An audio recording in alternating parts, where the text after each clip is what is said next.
Finally power star Pawan Singh ने एक बनाया है बहुत बड़े रिकॉर्ड, जिस रिकॉर्ड के बारे में बात करने वाला हूं और तबाही मचा दी है पावर स्टार पवन सिंह। तो सब कुछ बताने वाला हूं, आप लोग वीडियो को लास्ट तक देखें। और बता दें भाई, पावर स्टार पवन सिंह का एक गाना कल रिलीज हुआ था जिस गाने का नाम है घोंगरी। वो गाना आते ही क्या गजब रिकॉर्ड बनाया, जो कि 6 घंटा हुआ नहीं तब तक गाना ट्रेंडिंग नंबर 1 पे चला गया।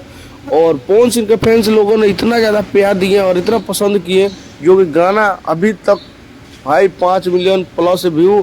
और पवन सिंह ने इसमें क्या कमाल गाना गाए हैं और कमाल लोगों ने इसको पसंद किया और भाई ट्रेंडिंग नंबर 1 पे पहुंचा है।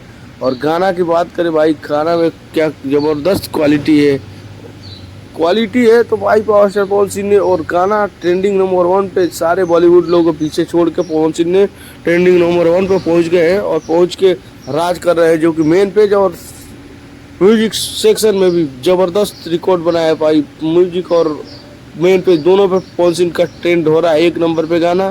तो कैसा लगा अपडेट आप लोग कमेंट कीजिए, चैनल को सब्सक्राइब कीजिए। मिलते हैं नेक्स्ट अपडेट के साथ, तब के बाद।